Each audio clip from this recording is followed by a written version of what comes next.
Est-ce vraiment possible d'être libre?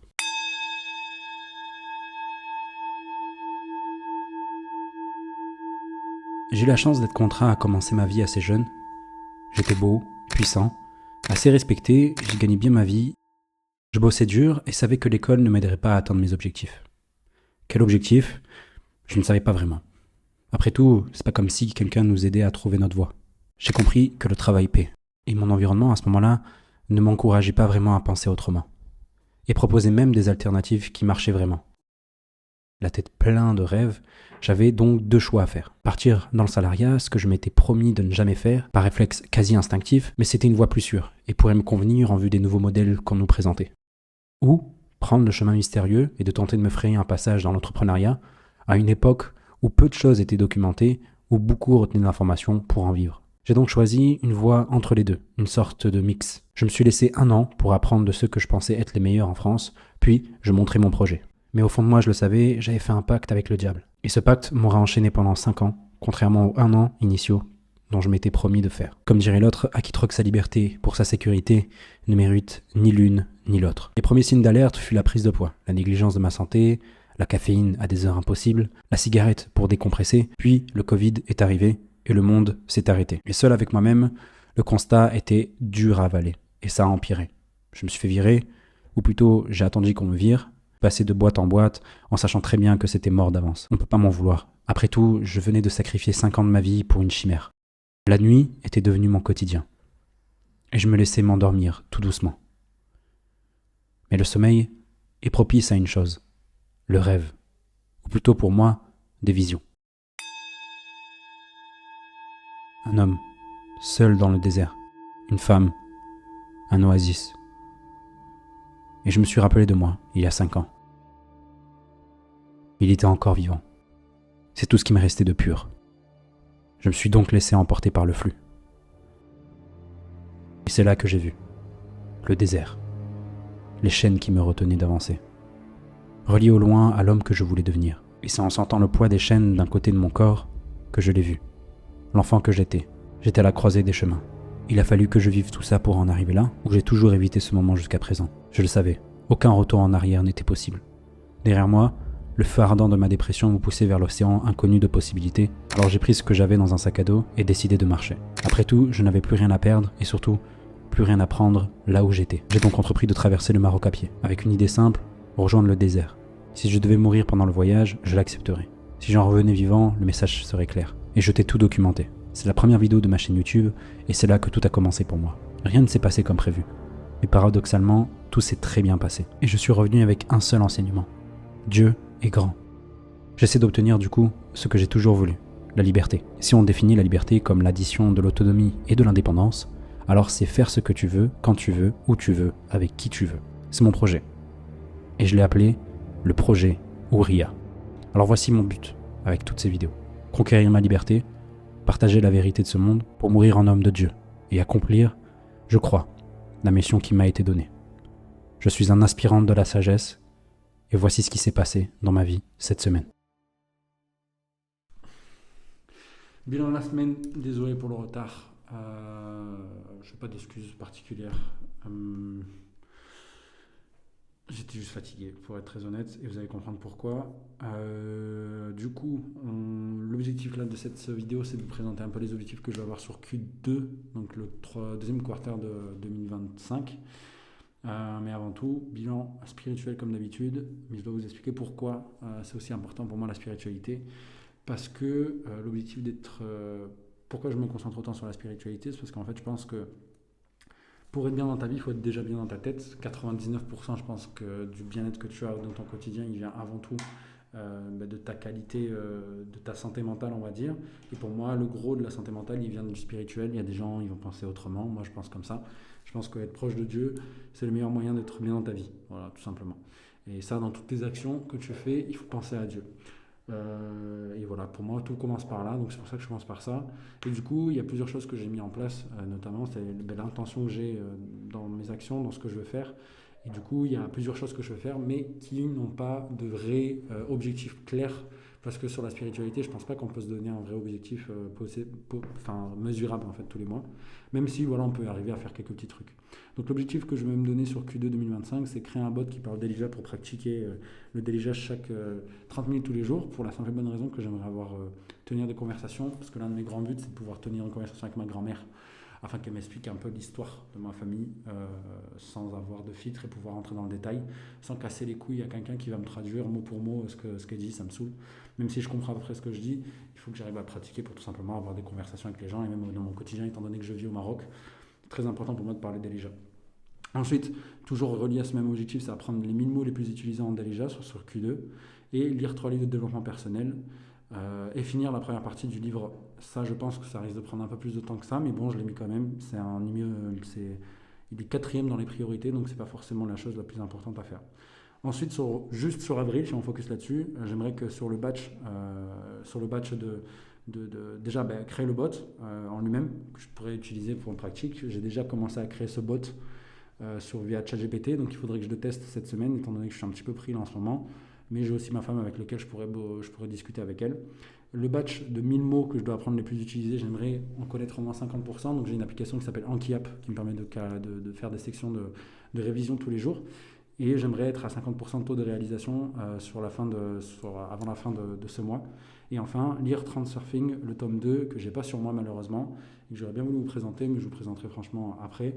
Et d'ailleurs, je pense que ça va être l'occasion de vous faire le résumé en fait, le pouvoir de l'instant présent. C'est un livre que j'ai lu peut-être 5 ou 6 fois dans ma vie. Et pour vous le résumer en une phrase, si tu suis littéralement ce qui est écrit dans ce livre, tu ne peux pas être malheureux dans ta vie. C'est impossible. Et c'est pas un livre religieux, c'est pas un livre de quoi que ce soit, c'est un livre vraiment limite de bouddhisme, tu vois, c'est plus proche du bouddhisme qu'autre chose. Et en vrai, c'est un livre que je trouve très transversal et qui peut être vraiment un manuel encore plus pratique dans notre vie actuelle de développement personnel et même de spiritualité de manière générale qu'on peut lire, et ça quelle que soit sa religion, quelles que soient ses croyances, parce que je pense que c'est assez transversal et ça correspond à tout le monde. Donc très très bon livre que je conseille à tout le monde de lire, que j'ai pas sur moi, qui va être là-haut, qui est là-haut. Hop, Le pouvoir de l'instant présent, lisez-le, incroyable comme livre. Je vais chercher le tome 2.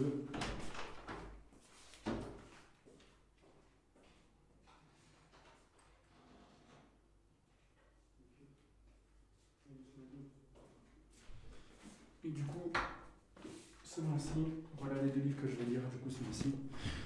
Le premier livre, c'est la suite de Transurfing, le tome 1. Donc j'avais déjà lu le tome 1, je me semble en janvier, et là du coup, ou en février je crois. Ouais, c'était en février. Et du coup, je me relis le tome 2, qui est la suite finalement. Et comme je vous avais dit la dernière fois quand j'avais fini le premier tome, je m'étais dit, allez, j'ai peur que ce soit un peu un livre pour te vendre en fait la suite des tomes. Et en fait, je vous avoue que là, je suis sur les premières lignes, les premiers chapitres. Et c'est très très très bien. C'est très très très bien construit. Quand on a lu beaucoup de livres de développement personnel comme moi, on sait à peu près où les livres vont nous emmener. Et je trouve que la suite se passe très bien pour le moment. Donc il n'y a rien à dire. Et enfin, le deuxième livre que j'aimerais finir sur ce mois, qui est en fait dans le cadre en fait, de finir la première partie du livre, qui va parler en fait finalement des lois de l'univers qu'on ne peut pas échapper. C'est ce livre-là de Richard Feynman, qui est sans doute le physicien le plus connu du 21e siècle, et pas du 20e, sachant que c'est Einstein le plus connu. Donc c'est le physicien sans doute qui a le plus démocratisé sans doute les questions liées à la physique fondamentale, etc. Et c'est un bête de professeur qui a travaillé à Caltech, donc California Tech Institute, je crois que ça s'appelle, et qui est une des plus grosses universités aux États-Unis. Et dedans, on voit 6 conférences. Ces 6 conférences qui sont condensées, qu'il a tenues pendant qu'il était en fait professeur à Caltech. Et la particularité de ces conférences, c'est qu'il utilise le peu de jargon possible, et apparemment ça serait accessible à tout le monde. Je suis en train de lire déjà la première introduction, donc je ne sais pas s'ils essaient de faire le mec ultra cultivé, parce que c'est un livre de physique, et du coup l'introduction est un peu dure à lire, sachant que c'est en anglais, et il n'existe pas en français, mais je parle bien anglais, donc c'est pas un gros problème. Et du coup voilà, ça va être le deuxième livre que je vais lire. Transurfing, je laisse faire vos recherches. En fait, c'est littéralement en lien avec le premier, puisqu'en fait, dans le livre de Feynman, on parle finalement de physique quantique, etc. Et c'est un petit peu, en fait, au final, ce qu'on se retrouve à faire avec Transurfing, qui est en fait finalement le pendant développement personnel de ce que j'essaie d'apprendre sur la première partie du livre, qui est finalement la partie la plus compliquée que je vais avoir à faire, car il faut condenser des sujets très complexes pour le commun des mortels, leur faire comprendre, comme un peu qu'arrive à faire Transurfing, à leur dire, mais en fait, t'as pas forcément de limite, c'est ton esprit, ta limite, etc. Et j'arrive pas comment arriver là-dessus. Et avant tout, étant donné que je sais pas trop du sujet que je parle, donc quelles sont les lois fondamentales que l'on connaît, que l'on subit tous, il faut que je lise un livre qui m'explique ça. Et c'est pour ça que j'ai pris ce livre-là. Bref, donc si je résume, en avril 2025, je crée le bot de conversation qui est déjà terminé, mais que je dois tester et peaufiner. Je dois apprendre à 50%, 500 mots finalement, parfaitement via mon application Ankitech, lire Transurfing tome 2 et finir Six Pieces, qui est d'accord le livre de physique que je viens de vous présenter.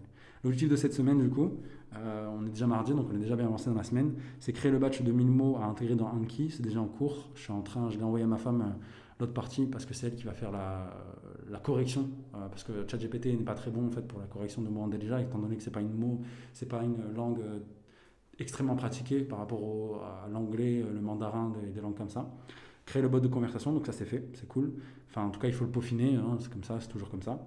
Finir le pouvoir de l'instant présent, ça aussi c'est fait. 3 sessions de révision si possible. J'aimerais bien qu'elle fasse ça. Du coup, demain, si elle peut me faire ça, ça serait super. Comme ça, je peux commencer à réviser dès samedi, voire vendredi, Inch'Allah. Lire 55 pages de Transurfing, je suis bien avancé là-dessus, et 21 pages de Six Pieces, parce que j'ai fait en fonction des jours que j'ai dans le mois et des différentes pages que je dois lire dans ce livre. Et du coup, ça fait à peu près 5 par jour pour Six Pieces et 55 pour les pages de Transurfing. Et voilà. Et du coup, ça va faire que je dois lire à peu près 6 pages de Easy Pieces et 15 pages de Transurfing par jour, 100 mots à réviser et méditer 10 minutes. Pratiquer 30 minutes le déjà aussi. C'est pas pour le moment, mais en tout cas, je l'ai mis dans mon truc. Donc, créer le bot de conversation et le tester. On va mettre ça plutôt. Donc, ça va être vraiment cette semaine le fine-tuning et tester les premières sessions d'apprentissage. Et vous savez quoi, je vais la rajouter là. Désolé, hein.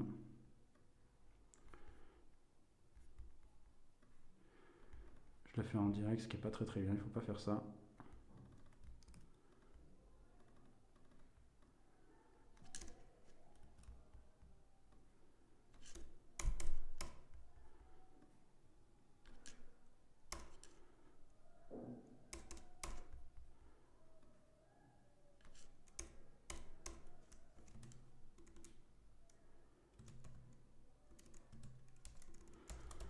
Désolé pour la semaine pro.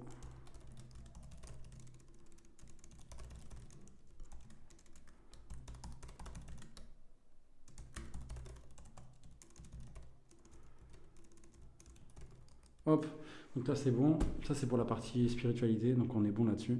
Désolé, je suis un peu fatigué parce que vous allez comprendre, on va faire la transition là-dessus. Donc maintenant on va faire le bilan physique. Donc c'est tout bête, l'objectif, pourquoi je fais tout ça, pourquoi je veux faire en sorte d'avoir 10% de body fat, être le plus sec possible et avoir aussi un corps performant, esthétique et durable en fait, qui pourra en fait finalement me mettre bien tout au long de ma vie, être en bonne santé toute ma vie quoi finalement.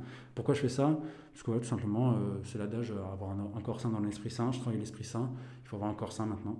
Et en gros l'idée c'est que pour être libre, je pense qu'il faut avoir la santé parce que personne veut la vie de Warren Buffett et ses millions et ses milliards. Tu vois. Tout le monde veut les milliards de Warren Buffett, mais personne veut sa vie de mec qui est presque centenaire et qui arrive plus, il galère quoi, ça se voit, c'est un vieux quoi. Et donc je pense que si tu proposes un deal à tous les milliardaires du monde, où tu leur dis tu peux garder tout le savoir que tu as, mais tu repars de zéro et je te redonne tes 20 ans, ils choisiront ce deal sans même réfléchir une seule fois. Et après ensuite, objectif sur Q2, c'est atteindre 10% de body fat et monter à 85 kg de muscle pur, de masse maigre, du coup on appelle ça. Le gros objectif que j'ai, je vous avoue que c'est un peu complexe parce que je vous avoue que là cette semaine, je vais checker en direct à combien je suis ce matin en termes de body fat, mais c'est pas beau à voir, je suis à 21% de body fat. Je fais n'importe quoi, je vous avoue, ça fait presque un mois que je fais plus rien. Je me suis laissé aller totalement parce qu'il y avait le mariage, etc. Et je vous avoue que je suis très fatigué. Je sais pas d'où ça vient pour être très honnête avec vous. Mais je mets une petite idée, mais maintenant qu'on est ensemble voilà, avec ma femme, je récupère en fait finalement, j'ai l'impression un peu de récupérer toutes ces mois et semaines, mais c'est vrai que j'ai tout le temps cette constante fatigue qui me guette et je sais pas d'où elle vient, c'est très dur pour moi. Je prends des vitamines, j'essaie de faire du sport, j'essaie de dormir un maximum, et c'est vrai que je pense que le gros du gros vient du sommeil, je dors pas assez. Faut savoir que là, depuis hier encore, je dors 38%, j'ai 38% de qualité de sommeil, ce qui correspond peut-être à 5 heures de sommeil, et 68%, clairement, je dors pas assez, et je pense que c'est pour ça que je suis tout le temps fatigué. Et en gros, l'objectif, c'est d'atteindre pour ce mois d'avril 80% de qualité de sommeil sur groupe, être en déficit calorique quotidien et brûler 300 kcal par jour minimum, en gros, faire 10 000 pas. C'est un peu ça l'objectif.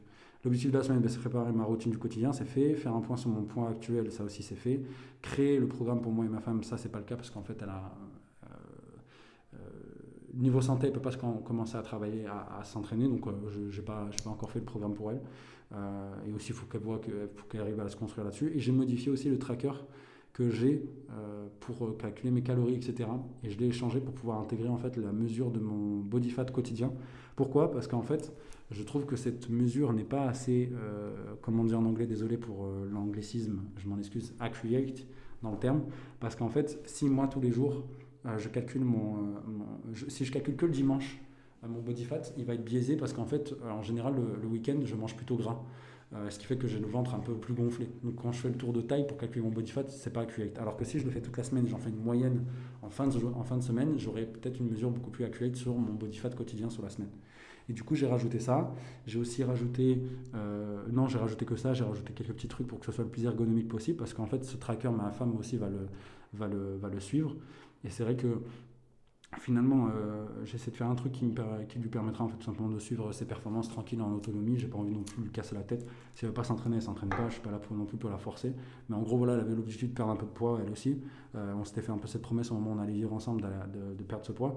Et on avait fait aussi une promesse. Cette promesse était toute bête, c'était de faire un long jeûne ensemble sur les prochains mois. Mais là, il y a plusieurs difficultés. C'est que voilà, les difficultés. Enfin, actuellement, elle n'est pas disposée à pouvoir faire ce genre de truc. Et du coup, moi, j'ai commencé aujourd'hui justement à jeûner, à faire un jeûne à queue que je fais depuis maintenant 2-3 ans, on va dire. Et là, je pars pour, je pense, 5 jours, même beaucoup plus. Je pense faire beaucoup plus, pour être très honnête. Parce que là, mes facteurs, mes données de santé sont vraiment très bas. J'ai vraiment une santé de fils de pute actuellement, pour être très honnête. Je suis à 21% de body fat. J'ai pris presque 15 kilos. Il faut que je perde tout ça et rapidement. Et c'est pour ça que je fais un jeûne liquide, on appelle ça. Donc je bois que de l'eau pendant 5 jours.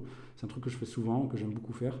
Et là, c'est pour ça que je suis un peu plus calme et que mon tempérament est un peu plus posé. Donc les objectifs quotidiens, du coup, sur cette semaine, ça a été voilà, finalement de lancer ce jeûne, ce que j'ai fait. Je m'en suis beaucoup voulu de ne pas l'avoir fait plus tôt. Là, je l'ai lancé, donc je ne reviens pas en arrière à partir de maintenant. 80% de qualité de sommeil par jour, j'espère y atteindre, calories traquées correctement et 300 calories brûlées. Donc ça, c'est mon objectif, du coup, d'un point de vue physique, sur Q2, être à 10% de body fat et 85% de masse maigre. Et les premiers entraînements que j'ai fait, je vous avoue que la reprise est compliquée d'un point de vue musculation. Je galère à faire des tractions. Mais voilà, je sens bien que ça va revenir rapidement. C'est juste parce que je me suis arrêté longtemps. Sur le partie financière, là, il y a quelque chose d'intéressant qu'on pourra faire et qu'on va parler. C'est que pourquoi j'ai un but financier, sachant que je parle beaucoup de santé, de spiritualité, que ce n'est pas des choses qui sont très reliées. En fait, finalement, il y a le côté dunya et le côté... moi, ce que j'aime bien dire, c'est que la spiritualité, ça appartient à Dieu, le corps appartient à Dieu et à la dunya, parce que c'est le véhicule sur cette terre. Et en parallèle de tout ça, notre corps a besoin de la dunya pour vivre, donc c'est-à-dire la finance, gagner de l'argent, pour pouvoir se nourrir, etc. dans cette dunya qui est de plus en plus compliquée, on va dire, mais que je trouve pas si compliquée que ça.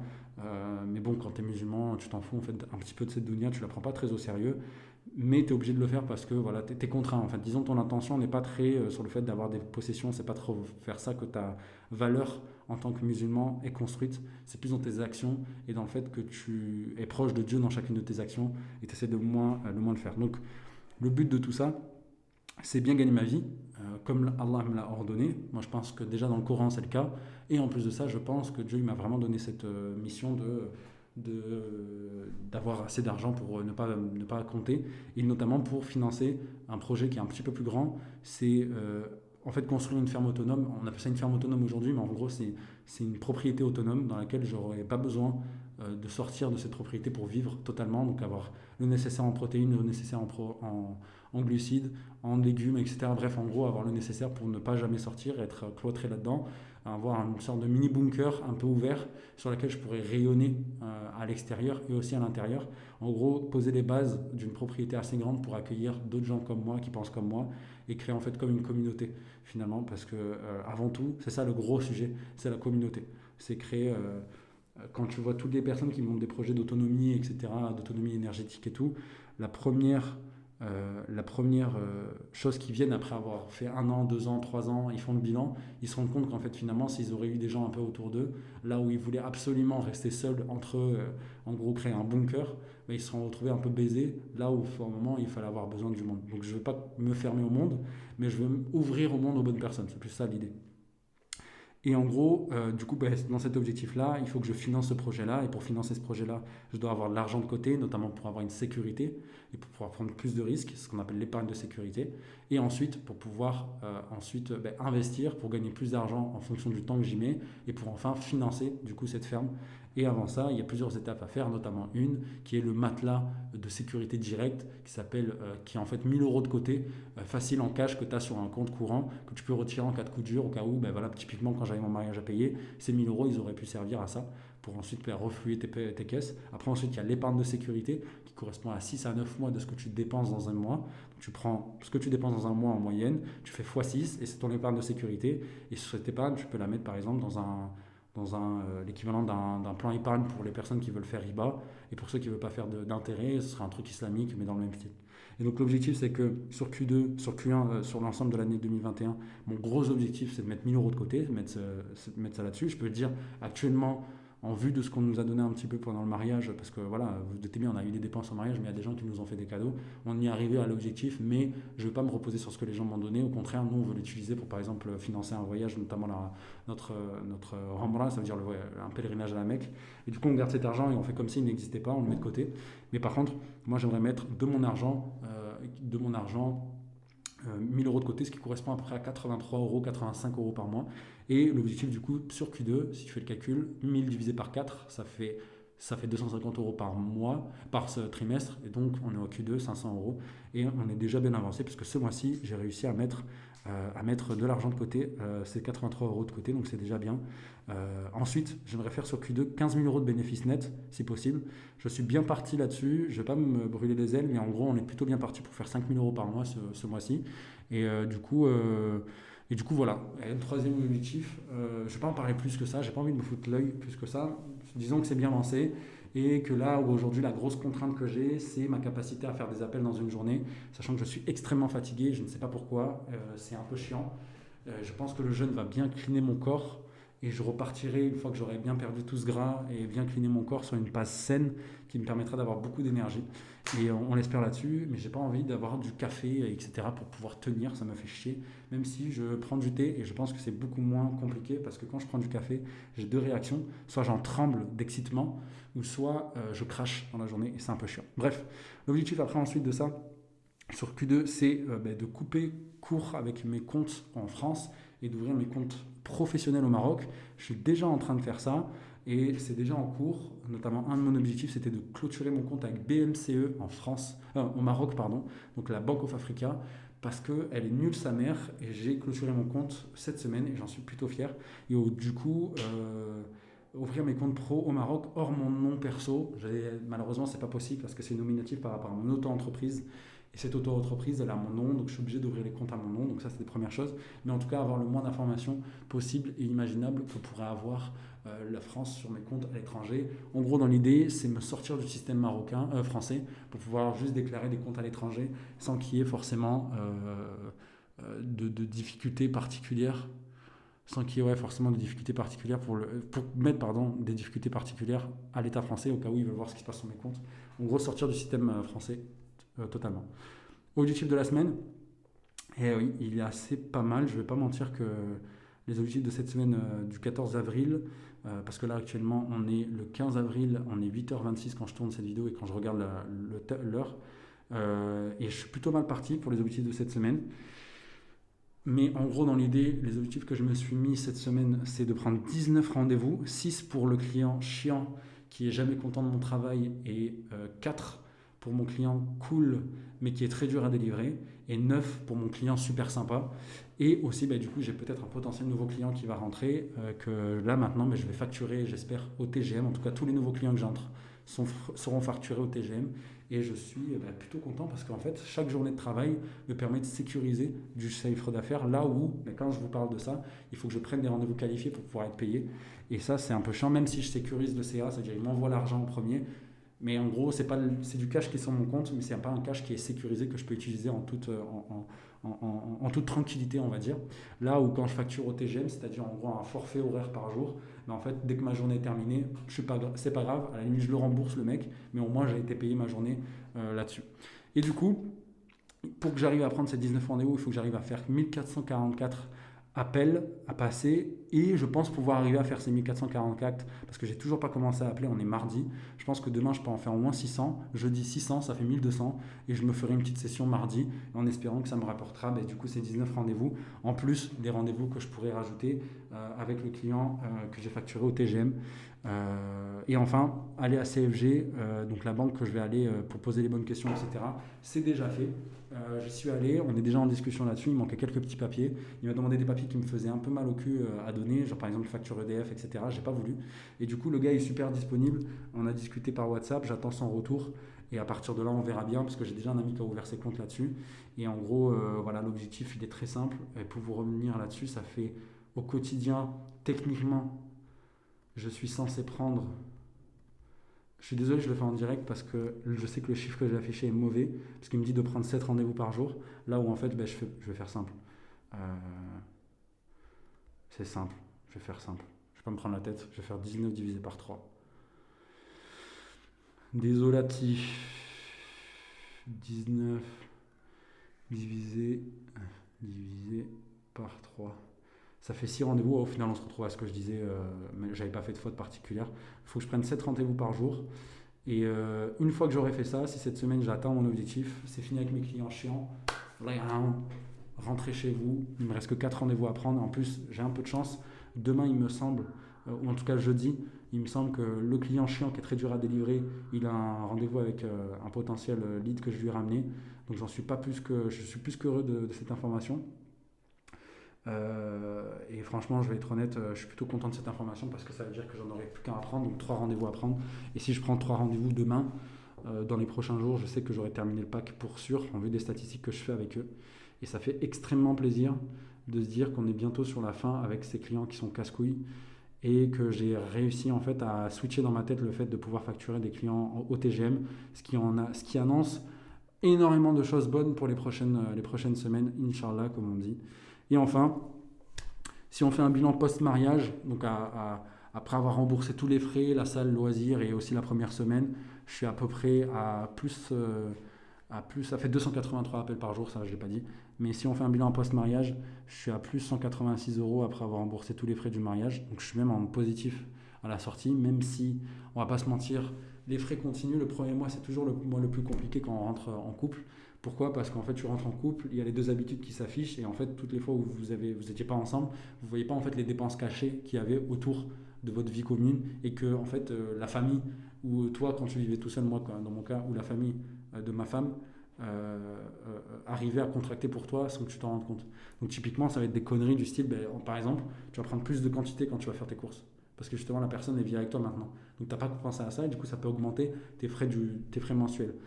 Ça va être aussi les frais liés en fait, au fait de sa féminité, tu vois, genre les serviettes, ce genre de trucs, tu vois. Donc ça augmente encore une fois ce genre de trucs. Le fait aussi que maintenant tu dois inviter des gens. Moi j'ai jamais invité personne chez moi, tu vois, à part quand on était marié avec ma femme, genre j'ai jamais invité personne chez moi. Très rarement, genre peut-être 3-4 fois, depuis que je vis ici à Tanger, j'ai dû inviter 4 fois des personnes chez moi, 5 fois les grands max. Et c'est des dépenses qui durent 4 jours, tu vois, et tu les prévois dans ton budget loisir. Alors que là, par exemple, ma belle-sœur, donc la petite sœur de ma femme, elles sont venues avec sa cousine, et du coup, voilà, on a pris des pizzas, tu vois, tout ça, faut le prendre en compte. Et c'est vrai que c'est un nouveau mode de vie, en fait, finalement, et qui peut avoir des dépenses qui peuvent être qui peuvent sortir du lot, on s'en rend pas forcément compte.